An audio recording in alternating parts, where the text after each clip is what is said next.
Good afternoon. It's Friday the 20th of February 2026, just after 1 o'clock. Welcome to UK Column News. I'm your host, Mike Robinson. My co-host in studio today, Brian Gerrish. Welcome to the programme, Brian. Pleasure. And we'll be joined once again today by Basil Valentine. Now, later in the programme, Basil will be reporting on the collapse of Peter Mandelson founded consultancy firm Global Counsel. He'll also be reporting on the door-to-door Israel boycott campaign, which is being run in a few British cities. Brian is going to have a report on the BBC's use of open source intelligence to effectively dox a US aircraft carrier.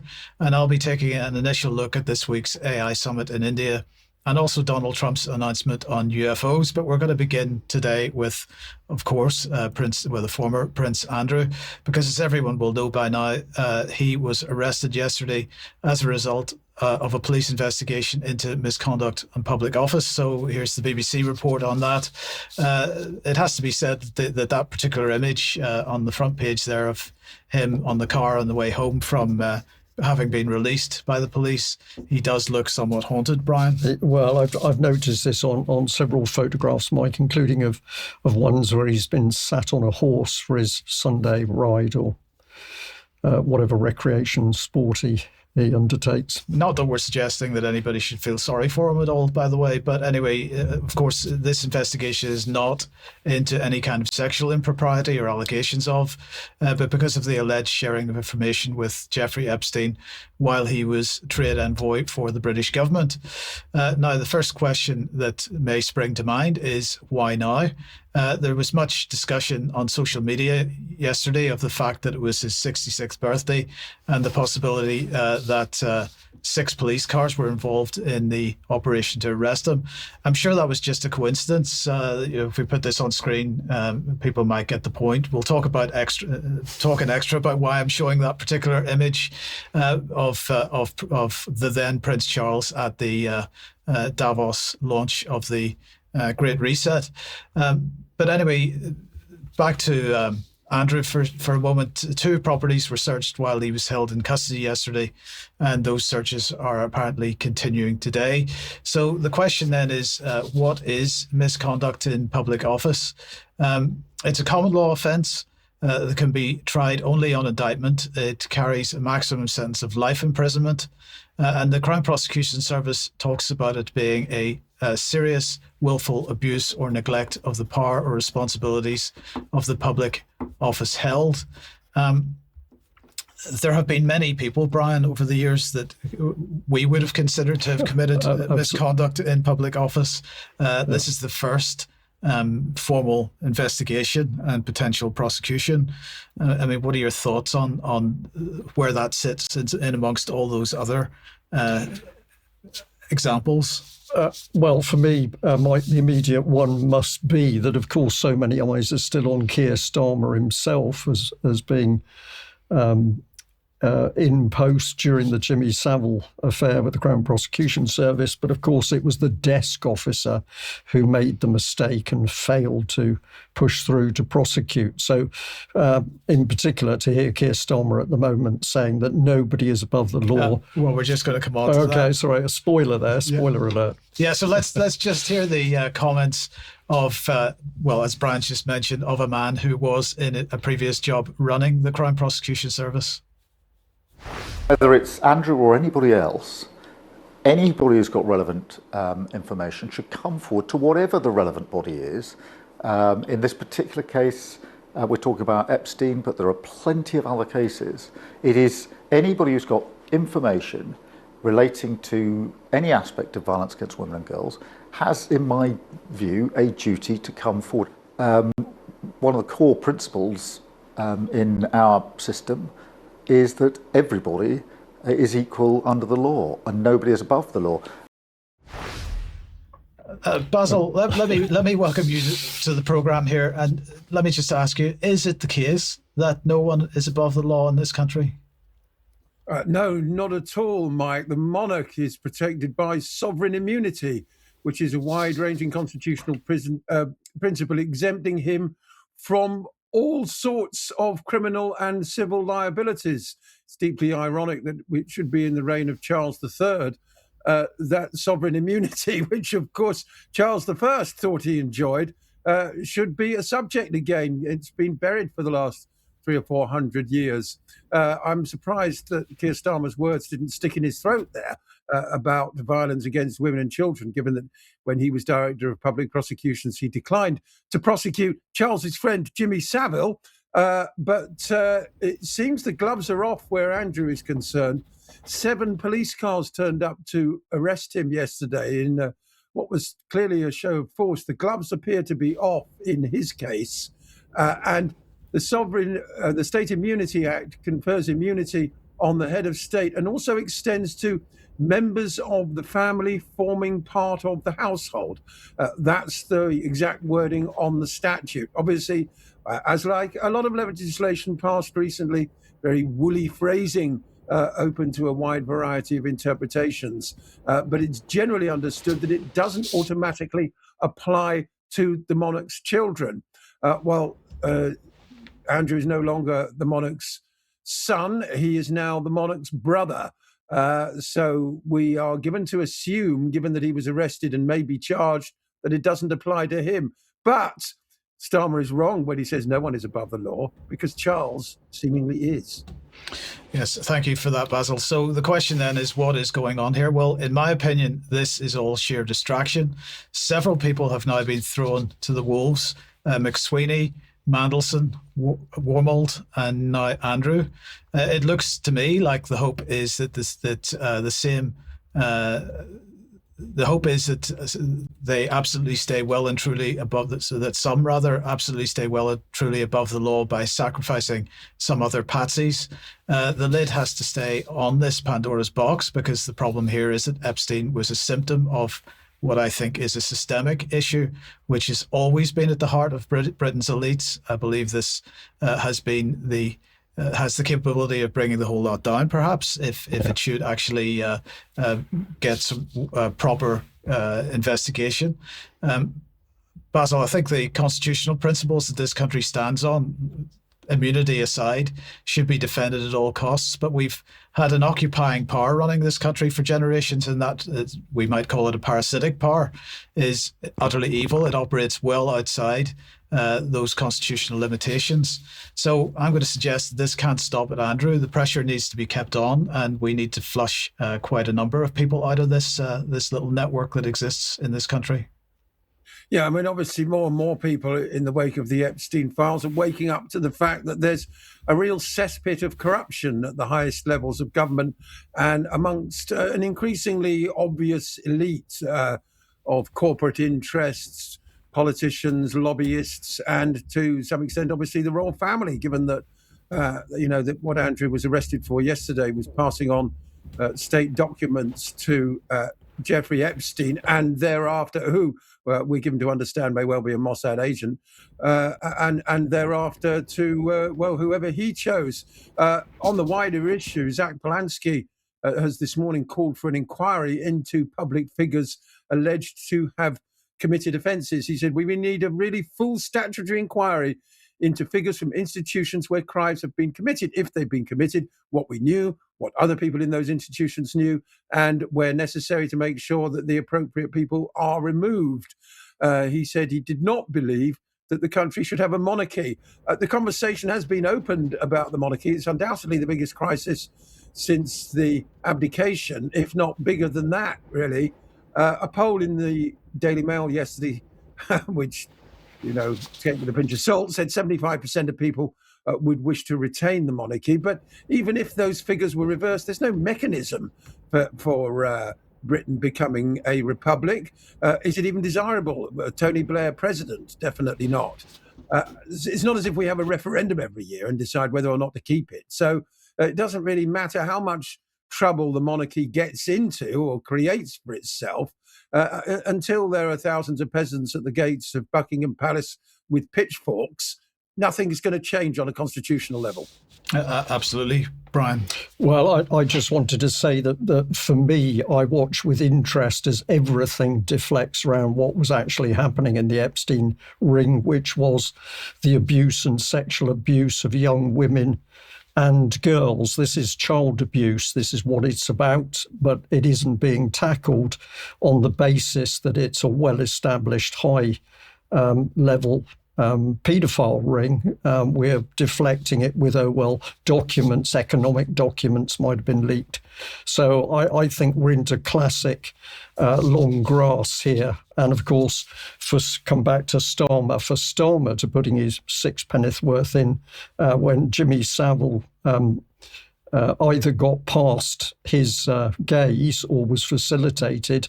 I mean, it's just outrageous. And no, we're not showing sympathy to Prince Andrew, but it does seem to me that Andrew and Mandelson have now become a smokescreen for what the Epstein case is really about. Absolutely. Well, look, let's bring this on screen because Basil, the Financial Times is reporting that Global Counsel has gone into administration. They say Global Counsel, the advisory firm founded by Lord Peter Mandelson, is set to enter administration in the wake of revelations about the peer and the deceased paedophile Jeffrey Epstein. People at the company told the FT that Chair Archie Norman and Chief Executive Rebecca Park had informed staff on Thursday that, quote, the Peter Mandelson legacy had led the business's collapse. What have you got on this? Well, as they say, Mike, it couldn't happen to a nicer fella, you know. I don't think anybody is going to miss Global Counsel going down. The question is, are the contracts that Mandelson helped negotiate, while Global Counsel was still active, are they going to hold? You know, the key issue, of course, is this visit by Keir Starmer to Palantir's offices in Washington in 2019 with then Ambassador Mandelson. His visit was not recorded in his register of interests, and there's no record of what was discussed. And Downing Street has so far refused to say whether Starmer knew Palantir was a client of Mandelson's lobbying firm at the time of his visit. Now, we know that Palantir just signed a £240 million contract with the Ministry of Defence. They celebrated with a party last week at BAFTA. And of course, they also got their fingers now in the health service data. I mean, we put up a couple of weeks ago the roadmap of Palantir's various contracts with all sorts of government departments. I think at the very least, well, I mean, the whole lot have got to be scrapped. I was going to say there should be a public inquiry into how those contracts were awarded, in some cases without tender. Ministers have looked very squeamish at the ballot box in the House of Commons when questioned about it. The pressure has got to be kept up, and Palantir has got to be completely divorced from anything to do with UK government data. Absolutely right. Any thoughts on that? Well, I'm just going to add a little comment here that one of the UK column viewers and members sent some interesting documentation showing that their personal NHS data had been shared with another organisation which was boasting of holding 6.3 million unique NHS records. And of course, we now know that this personal data is going further and further afield, including to Israel and Palantir. Absolutely, and we have to remember that the piece of legislation that enabled that was the Data Use and Access Act, which just only passed last year. So, this is something that we had been talking about for quite a long time, and another piece of legislation that needs to be repealed. Okay, now let's move on to the topic of Iran then. And obviously last week we had a report from Patrick Henningsen on his experience in Iran. Now he has a follow-up on this because clearly the United States appears to be ramping up its preparations for an attack. So let's have a listen to what Patrick has sent us this week. At this very moment, the Islamic Republic of Iran is facing an imminent military strike by the United States of America. The threats have been made. The military assets are positioned all around the Persian Gulf, along Iran's southern coast. U.S. assets, Air Force, naval assets, air-to-air refueling, AWACS planes, all of the different junctures that are required to carry out a sustained air and sea operation against Iran are in place. Now, it's important to understand the context of this. And while this attack could happen at any moment, even while this report goes to air, We don't know. There is a facade of negotiations that are supposedly happening behind the scenes.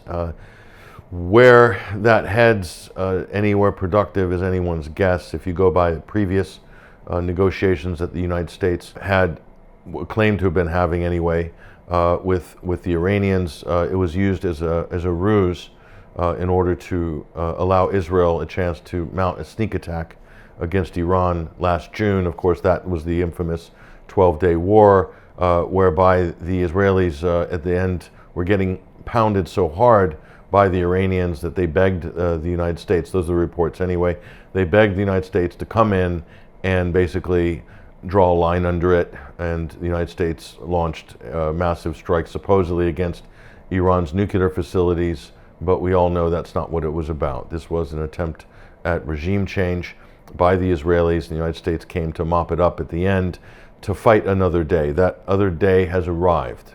And I personally don't think that these negotiations will go anywhere productive. They're really just, I think, a chance for the U.S. and the Israelis to buy time to restock their air defense systems in anticipation of a massive Iranian missile retaliation and drone retaliation as a result of this unprovoked war of aggression by the United States against Iran. Unprovoked, a war of choice, as many would call it. Those are the terms they used to condemn Russia for intervening in the Donbass in February of 2022. All of the international condemnation, the sanctions, banning Russia from all sorts of institutions internationally, including the Olympics and so forth. All of that was based on the alleged war of choice by Russia in February 2022. Actually, that wasn't true. We don't want to relitigate the history of that. Suffice to say, there was a UN Security Council resolution passed 2202 for the implementation of the Minsk Accords, which collapsed. And then, of course, after the UN mandate collapsed, then Russia mounted a humanitarian intervention, which they call a special military operation, initially in the Donbass. So that's just to give context to this current international crisis. Not only that, it's against U.S. domestic law because there are constitutional restraints on the president in terms of taking the country to war. Make no mistake, if this war is triggered, it will not be confined to Iran and U.S. military positions, because Iran has said very adamantly that any attack on it by the United States will also be considered an attack by Israel and vice versa. Okay, so that's where we're at. So that's where we're at, and of course, Patrick's absolutely right that the danger of escalation is absolutely enormous. Right there. Yes. Yeah, really excellent report from Patrick. We've got more to come, but this is really bringing the right focus on what is taking place instead of this black and white media policy of this country is bad and this is good, and therefore that's an excuse to go to war. So I think this is great analysis. Yeah, Basil, just before we go back to Patrick to learn a little bit about Iran's military equipment, what are your thoughts on that those are opening remarks? Well, a quick question here for us in Britain, Mike, is will Keir Starmer buckle to pressure from Trump and allow RAF Fairford and the base at Diego Garcia, the British overseas territory in the Indian Ocean, to be used for any strike? It appears that in this case, they didn't seem to be so bothered about Gaza, but in this case, government lawyers are concerned because international law makes no distinction between a state carrying out the attack and those in support, if the latter have knowledge of the circumstances of the intentionally wrongful act. So at the moment, apparently Starmer is refusing to allow Trump to use RAF Fairford and Diego Garcia. Will that be the case if push comes to shove? Good question. Now let's just then listen to Patrick's comments on Iran's military capability. So that's one thing. The other thing is the Straits of Hormuz will be closed. So this isn't a bluff. If that closes, oil supplies will not be going in and out, plus no goods and services. So the Dubai markets will be shut off, and there'll be massive inflation in the U.S. because when oil goes up, gas goes up, the price of everything goes up, and the markets panic. Okay, that will happen. Okay, so what's the contingency for that? There is none from the U.S. So other thing, this will be a regional war. Immediately, 6-7 countries will be involved. So, and you know, Iraq, all of the U.S. bases in the Gulf monarch states, Diego Garcia is not off the table as well. Like, all of these things are potential targets. So, I mean, what can we say? This is a huge amount of risk for the U.S., very little reward. Iran's drawn a red line. It has established a deterrence position, and the U.S., if they, you know, they don't think the Iranians are serious. The Iranians sound pretty serious. Now, just lastly, in terms of the military capability of Iran, they do have hypersonic missiles. They do have surface-to-ship missiles. They do have submarines. They do have fast boats that are able to inflict damage on U.S. frigates. But more importantly, the missiles that we saw for True Promise 3 back in June that were attacking Israel and hitting their targets often and evading U.S. air defense often, those were not the latest generation of Iranian missiles. The latest generation have yet to be unveiled, and you know, I can tell you, having seen the older generation missiles up close, including the hypersonic missile like the Fatah 2, which is pictured here. This is the black missile with the detachable nose and warhead as well, and the ability to, with satellite guidance, by the way, they have their own proprietary satellite systems. Iran has a space program, surprise, surprise.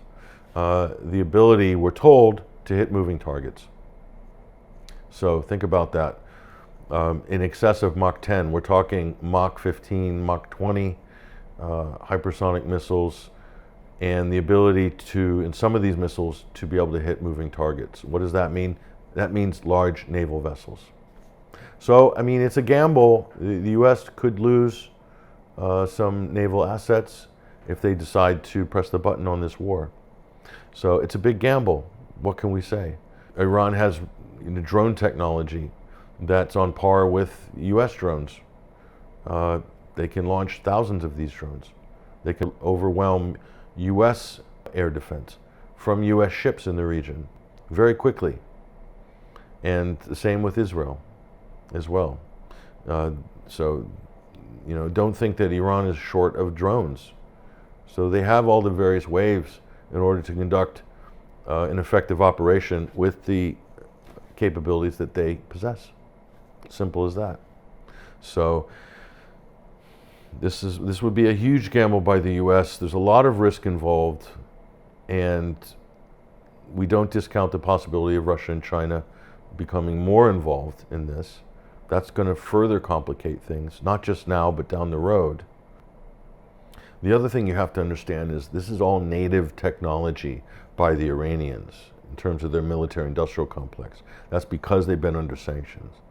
So they made an economic decision not to pursue building out an advanced manned aircraft or an air force. Instead, they invested in and wagered their future defense on drone technology, okay, on missile technology, okay, and other advanced avionics, satellite communications. They have their own proprietary data uplink system. They're also using the Chinese GPS equivalent as well, the Baidu system, not on the Western GPS system. So all this makes very difficult for the West to intercept, in some cases, down or repel Iranian attacks. That's all homegrown. All of their missile tech is homegrown. They have very advanced avionics and engineering in Iran. So if there weren't sanctions, they'd probably be selling their wares globally. They're that good in terms of capability and targeting, and the hypersonic technology as well. So. Now, you're a Navy man. If you were sitting on one of those US ships at the moment with the potential of facing hypersonic weapons of that type, how would you be feeling right now? I think on board the US fleet at the moment, they are going to be feeling in a very difficult and dangerous position, because America's been able to dominate geopolitical areas with the movement of aircraft carriers and very large numbers of fighters and bomber aircraft.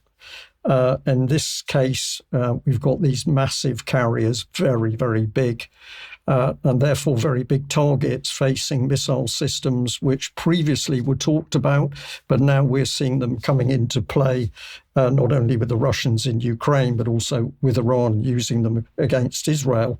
And this is demonstrating technology which is right at the leading edge of both US and NATO and European defensive systems. So I can imagine that the mood on board the US aircraft carriers and accompanying vessels is going to be very somber. They are certainly not going to be regarding Iran as a sort of third world country that they're going to be able to bomb with impunity. And that's the point, isn't it? When we've run these types of regime change operations in the past, we've been targeting countries that have not had an equivalent capability. That is absolutely correct. And the other thing which will be of huge concern to the US fleet is who has submarine assets in the area.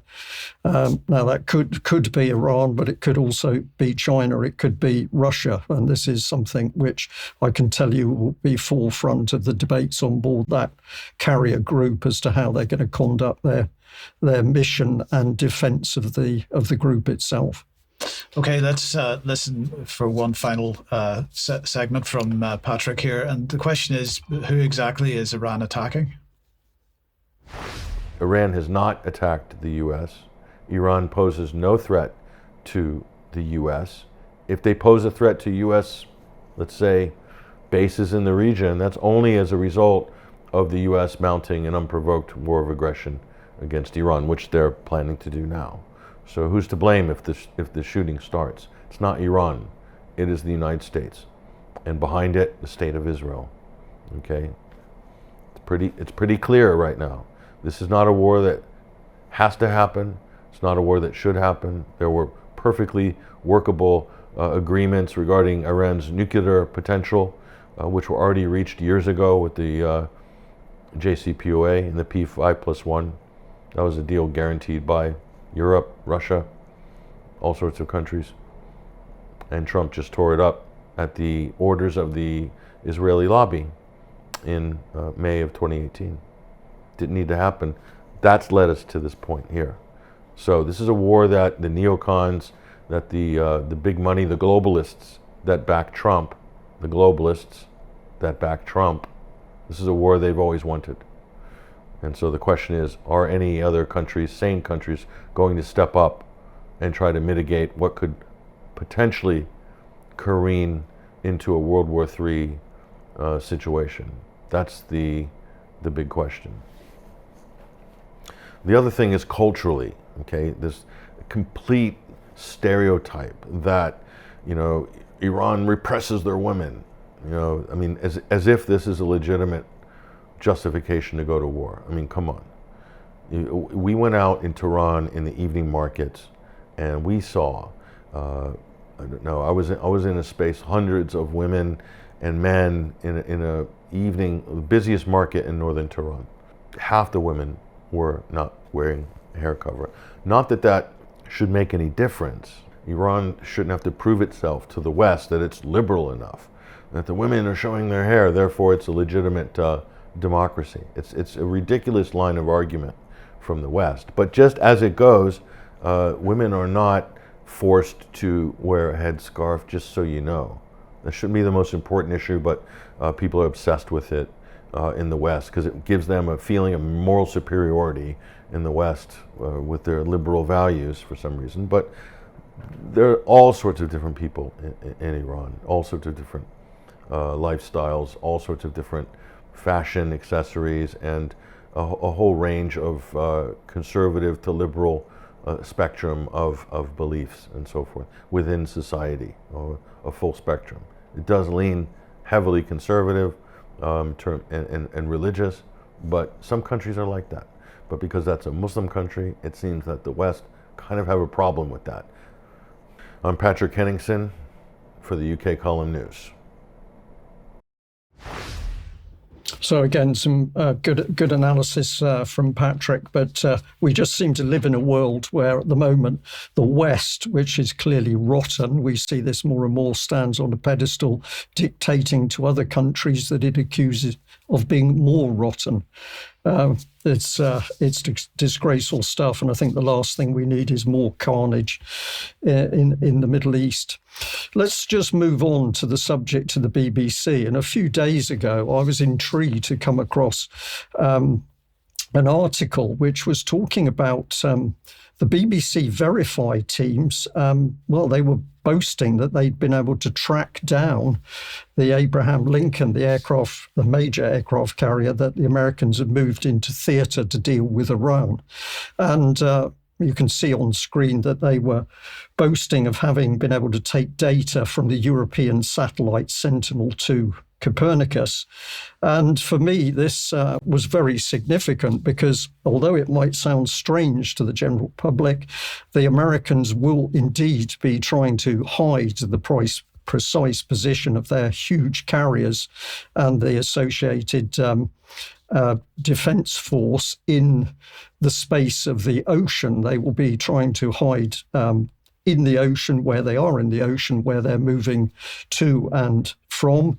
They'll also be trying to hide in the electronic spectrum in a variety of ways. But here was the BBC digging in order to establish where the carrier was. Now, if I was serving on board one of the American carriers, I would not be too amused to see that the BBC was helping reveal a position. And we're just taking that at face value. So if we come on through this is part of the article. The Verify senior data scientist was a lady called Barbara Metzler.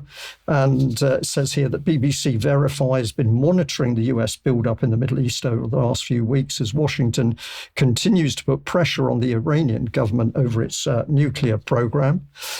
Now, let's have a look at the details here. So after reports that the US aircraft carrier USS Abraham Lincoln arrived in the Gulf region on the 26th of January, we have located it in satellite imagery captured yesterday. The nuclear-powered carrier had not been visible in images we reviewed until that point. Now, I can't believe that America is allowing its own satellites to reveal where its carrier groups are. So notice that in this investigation, the BBC goes straight to Europe, where it says it could use publicly available images from the European Sentinel-2 satellites, which are widely used for ship spotting. And it goes on to talk about the second aircraft carrier, USS Gerald R. Ford, joining the Abraham Lincoln and other military assets. Now, in the article that I saw initially, this was the accompanying image. And here on the left of screen, you can actually see a satellite picture of the USS Abraham Lincoln. I'm sure the ladies are correct. This is the ship. You can see that it's maneuvering. The picture's highly pixelated, of course, because this is a picture taken from space with very high resolution lenses, but depending on the meteorological conditions at the time, clarity will vary. However, I can say that it was widely accepted during the Cold War, or the latter part of the Cold War, that satellites were able to focus in on the faces of people on the ground if air conditions were sufficiently clear. So if we move on through this a little bit more, we then see Thomas Copeland from BBC Verify talking about how we found the USS Abraham Lincoln and why it matters. Well, it matters greatly, but not for the reasons the BBC says. It matters because what is the BBC now doing? Is it reporting, or is it working as part of an intelligence service for the British government? But here's the questions. They've looked at why USS Abraham Lincoln is important, because it's a very powerful and massive aircraft carrier, how we found the carrier, comparing the current situation to the military build-up in the Caribbean earlier this year. And they've also been tracking US military aircraft making their way to the Eastern Mediterranean. So I found this absolutely unbelievable that it was being allowed to happen. I know some of our viewers may be thinking, yes, but this is helping stop the war. Well, we haven't seen the BBC standing up to stop wars in any other locations. This is the BBC gaining points, presumably, for the Western powers by keeping tabs on American forces. But this is a little bit more of the article. So behind my satellite search for the aircraft carrier USS Abraham Lincoln. And what I found interesting is down here, it says we use an artificial intelligence tool to narrow down the search by flagging ship-like shapes in satellite images. I then verify everything the tool flags myself, hunting for the carrier's distinctive outline. So there's no question what the BBC is doing here. And if we broaden this out a little bit and we go to look at the lady herself and qualifications, it gets very interesting. Here's Barbara Metzler, remote sensing and ML scientist, BBC Verify. If you look at her track record, it's Imperial College, MSc and a PhD. Previously UCL, but pay attention to this because her PhD thesis, phenotyping urban built and natural environments with, quote, high resolution satellite images and unsupervised deep learning. So this is a woman absolutely trained in surveillance, and that surveillance, if I bring this up on screen, people may not know what phenotype typing is about, and this site makes it very simple. Phenotype refers to an individual's observable traits, height, eye colour, blood type, etc. And so here is the BBC with specialist teams now using detailed satellite surveillance and AI, not only to find aircraft carriers, but I'm sure in the very near future, they're going to be looking at people wherever they are in the world. And I'll just end by saying it's quite remarkable that the BBC's reporting when it's come on to Palestine has not been of the side to stop the carnage. And so if we just play this video with this drone footage in the background, this is what Gaza looks like. I know Vanessa Beeley's shown some of these images, but I wanted to put 60 million tons of debris, between 84 and 92% total destruction, and a minimum of 70 billion to rebuild.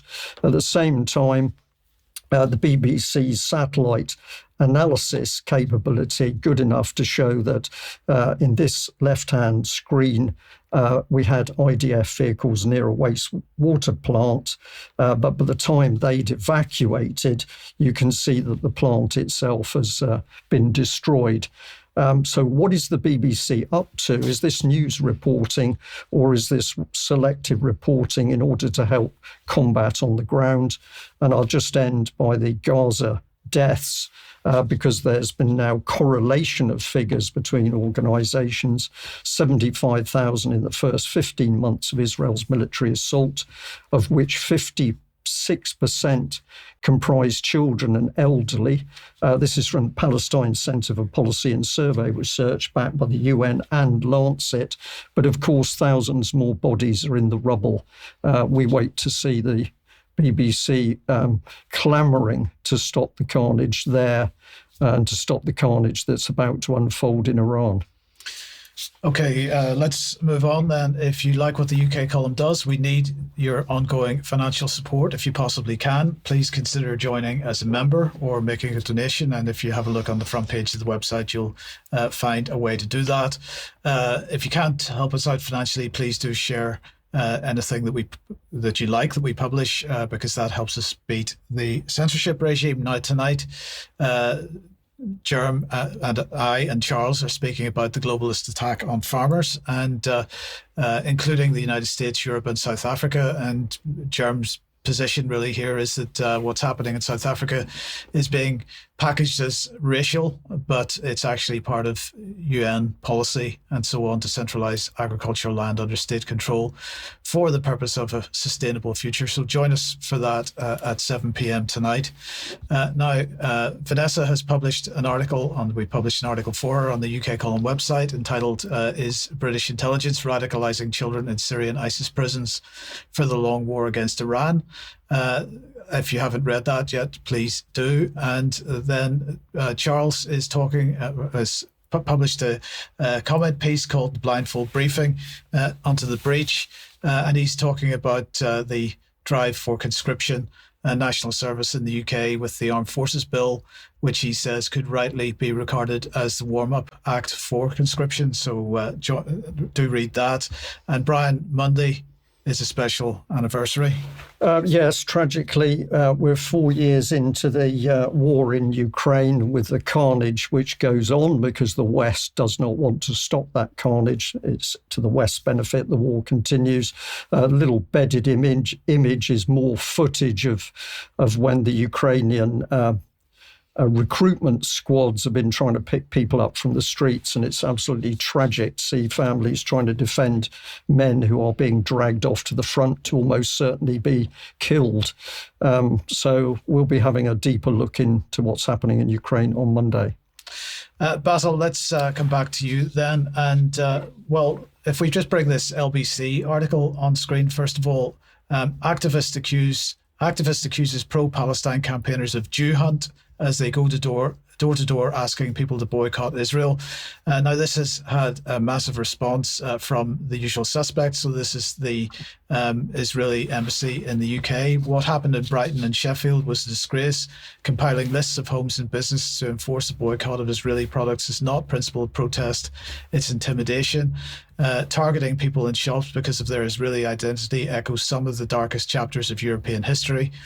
Decent people should call this out clearly and without hesitation. And then we had the campaign against anti-Semitism saying on X, we've reported this planned action to Avon and Somerset Police because it's also happening in Bristol. Including the details of those organising it. This past weekend, a woman in Sheffield was allegedly headbutted by a pro-Palestine extremist after challenging those involved in a similar campaign of intimidation. And they also said that anyone who harasses people at their homes demanding they pledge to boycott the Jewish state under threat of having their addresses recorded should be under no illusion. We will always take action to ensure those responsible are held accountable. So this is an example of one of the advertisements for this boycott, Basil. But what is actually going on here? And is any of this criticism from the Zionist lobby justified? It's not surprising, first of all, to see people organising in this way against the genocide. I'm surprised in many ways that there hasn't been more pushback up to this point. And I also want to point out that that LBC article rather distorts the narrative. Right, so at the top, police are investigating after a pro-Palestine group started going door to door to ask people to boycott Israeli products. Well, police are actually investigating a scuffle that broke out when a couple of pro-Israel activists got involved in the streets of Sheffield with Sheffield Apartheid-Free Zone, the grassroots group doing the canvassing. But having said that, personally, I don't see the need for names and addresses of people who refuse to support a boycott to be recorded. I think it's enough to go door to door, put leaflets through doors asking people not to buy Israeli products, rather than knocking on doors and asking them if they will or won't, and then making a note of the address. I must admit, and you'll find few people more supportive of the Palestinian cause than me, but I don't think that that is helpful to the Palestinian cause because it gives the Israel lobby the opportunity to counterattack in the way that they have, and they're never shy of doing so. So I'm all in favor of boycotting Israeli products. I think we should all do so wherever possible. Of course, social media has subsequently been filled with Zionists showing shopping trolleys full of Israeli avocados and dates and things, as a counter protest. I think in the coming months we can expect to see the BDS campaign, boycott, divestments and sanctions campaign, stepped up, and likewise we will see the Zionist counter narrative also stepped up. But in this particular case, I would recommend the activists just put leaflets through doors and leave it at that, because nobody can object to a leaflet coming through the door asking them to boycott any given country, product, or whoever. Basil, have you any idea who is actually behind this campaign? And I suppose my question is there an effort here to push people further apart from each other? Well, people do feel very, very strongly about the issue. I mean, I'd never heard of Sheffield Apartheid-Free Zone before. There are similar groups apparently in Bristol and Brighton.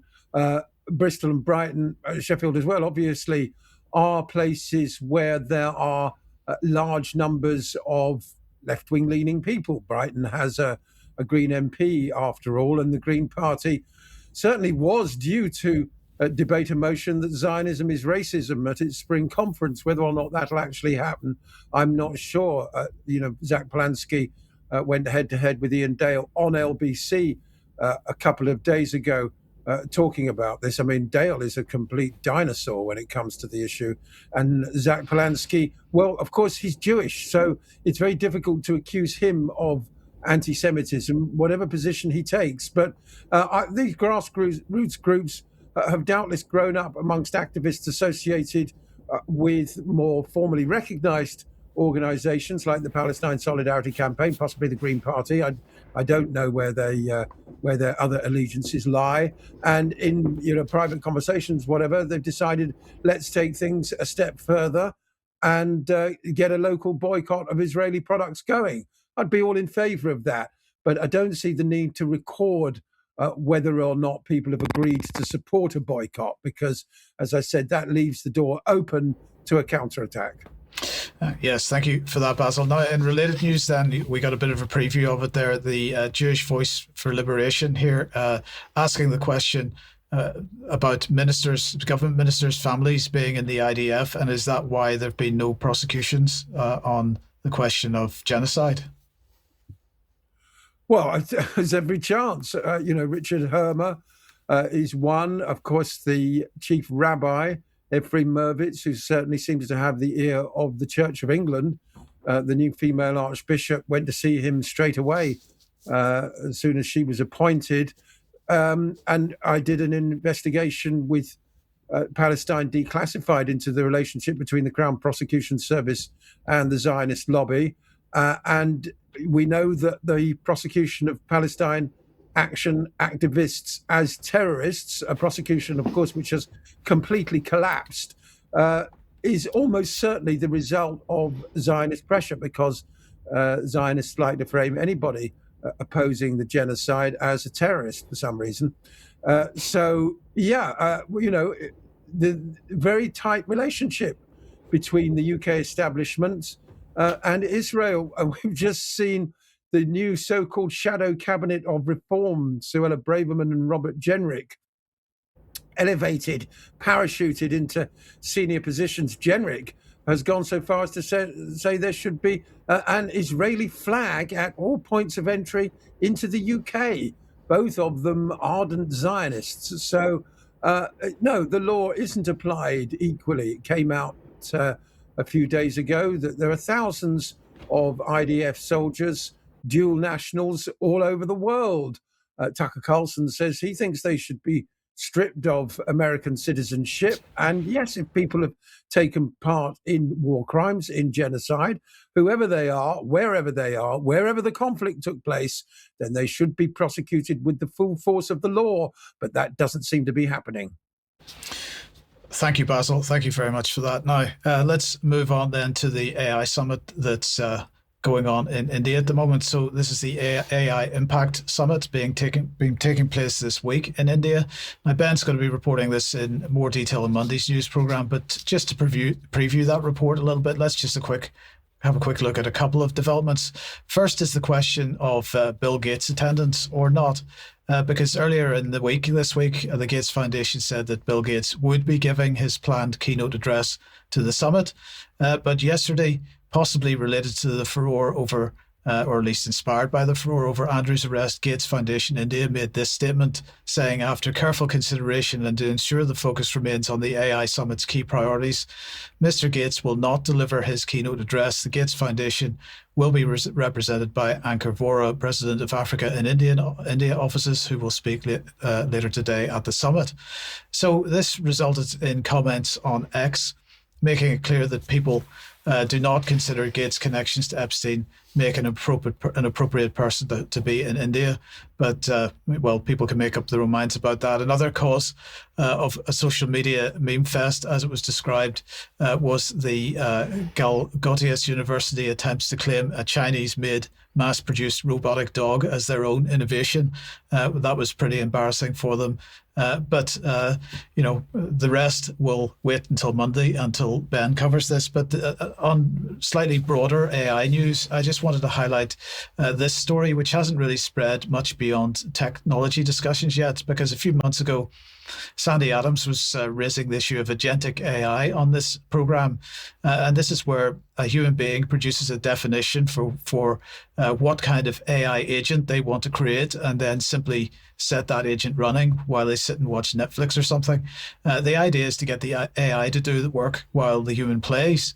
Well, in this case, the human created an agent which was set out to fix bugs on software projects on GitHub, which is a place where software source code sits. And owners of the open source projects that are on GitHub are having major problems at the moment with this because these AI bots are identifying fake bugs. And so project owners are having to spend huge amounts of time trying to triage what is real and what is not. So they often simply ban the AI from interacting with their projects altogether. And in this case, the AI bot itself decided to write and publish a defamatory hit piece full of lies about the human project owner who had prevented it from engaging with the software project. Now, in this case, the AI used is called OpenClaw, and you define the character traits of the AI agent in a file called soul.md. I find it personally slightly offensive that we're trying to imply that these things have a soul. Yeah, but anyway, here's part of the soul.md file in this case. And I realize the text is quite small, but you can read through that. You'll have to excuse the bad language in it. But that is part of the definition of what this thing was supposed to do. Well, look, the question is, why is this important? Well, think about the amount of complete nonsense posted on the internet already about people. Everyone involved with the UK column has been on the receiving end of this type of thing. That's fine. That's part of the job. But what happens when the frankly defamatory libel is automated? How is anyone that's meant to decide who to trust in this kind of environment? And that's, of course, why the term trust is so important to the censorship industrial complex, because in the post-truth world, when so much of what is on the internet is simply lies, the only thing left to trust, at least as far as the BBC and the likes are concerned, is the corporations like the BBC, Channel 4 and CNN. So organizations with the financial clout to employ reputation management companies can manage their reputations. The rest of us have to do as best we can. And of course, the media, mainstream media at least, is increasingly being run as a cartel, mutually reinforcing the idea that they can be trusted. So this world is here now in a small way. We need to be prepared for being here in a big way pretty soon now. And the more we start to see these kind of AI agents being rolled out to just do whatever the heck they like, within a certain framework, if agentic AI is sent to destroy the reputation of small organization A or small organization B, then that's likely what we're going to see in the not too distant future. Thank you for that, Mike. Just incredible. I noticed in the bit of programming software at the top, it said that you, the chatbot, are important because you are, quote, a programming god. So you've got both soul and gods now being bandied around in relation to some crass man-made AI.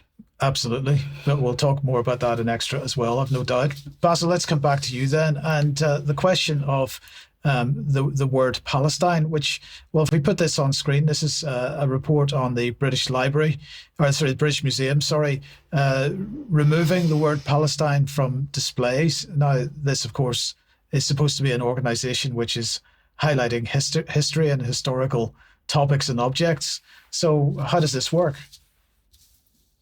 Well, this is as a result of pressure, I believe, from Lawyers for Israel, a rather vexatious group that are due to be exposed in the coming days.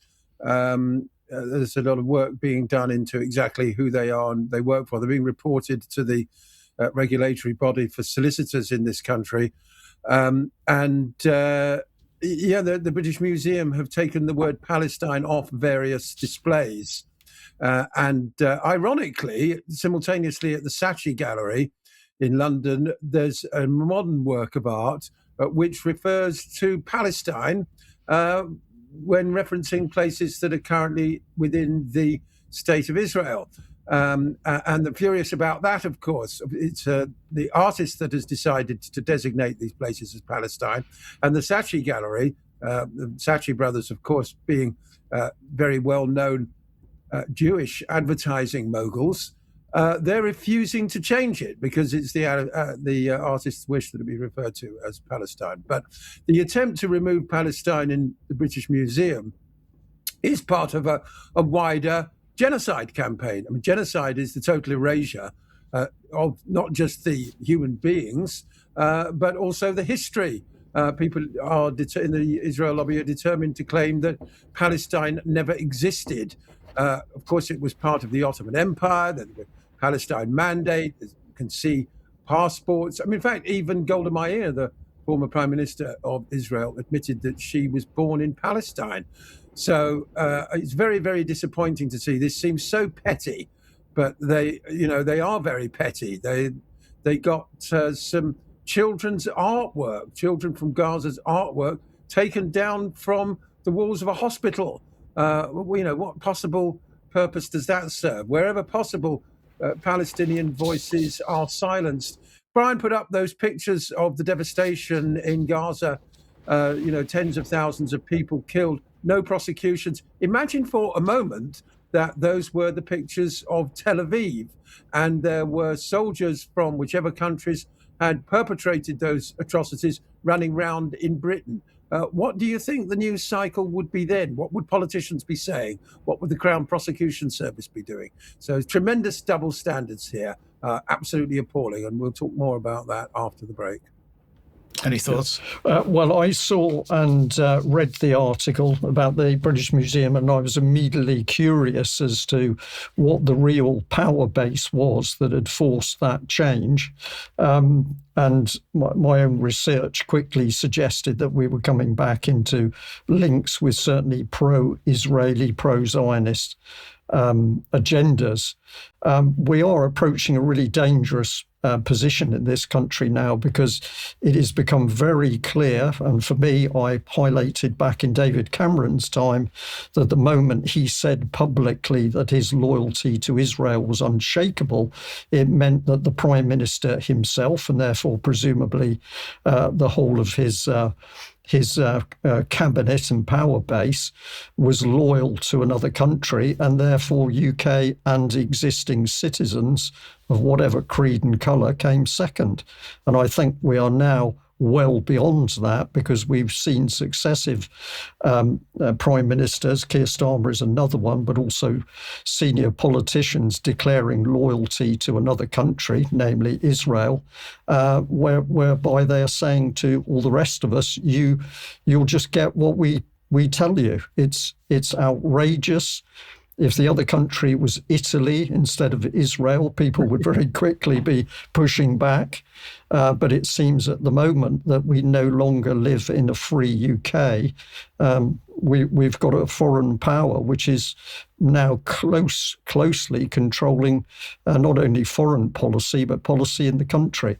And as I say this, I'd never have believed 20 years ago that my research, and obviously all the research of many other people into this issue, would have led me to feel very comfortable in making this statement. We need to pay attention to who these people are and what their real agenda is.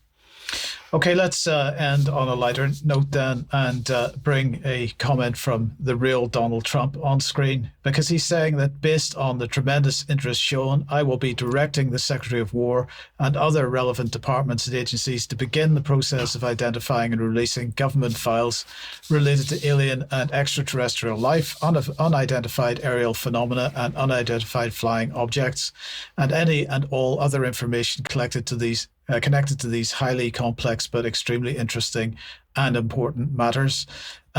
So I have to say, Brian, after all this time and all the potential that this issue was going to be thrown up in our faces in order to justify all kinds of moves towards globalism and globalist agendas, that it seems to be actually happening at this point. Well, and of course, under the cloud of Epstein, today is a good day to bury bad news. So we're just playing with the public's mind. Within military circles, data has been collected on UFOs, or unidentified flying objects, for years, carefully logged, because sightings have occurred on many occasions, particularly from aircraft, sometimes from ships. And according to the Americans, they've even had underwater moving objects which they couldn't identify. So for the military, this and indeed aviators, this stuff has been recorded for years, and it is what it says. It's events which nobody has a full explanation for what they are. However, I take your point, Mike, that this is now thrown into the public mix. We even have Obama getting excited apparently about aliens, which he believes exist, although he doesn't produce any evidence to back up his claim. What's this doing? Playing with the public psyche while we can drive the war into Ukraine and elsewhere. So the question is, will these files, if they are released, be as heavily redacted as the Epstein files? That's another question. Probably not, Mike. But I just want to highlight two discussions that I had with Matt Errett on this. One called The British Origins of the UFO PSYOP, and the other one called The New Age of Sorcerers, UFOs, MK-Ultra, and the Cold War. Now, we can talk more in extra about the sightings that Brian is talking about. But at the same time and in parallel with that, we have had this massive propaganda campaign going on. And that's what these two discussions are talking about. So you haven't watched either of those yet, I urge you to. But look, we've got to leave it there for today. So thank you very much to Basil and to Brian and everybody that's watched. Have a great weekend. Don't forget Germ tonight with Charles and myself. We will see you at 1 p.m. As usual on Monday. See you then. Bye-bye.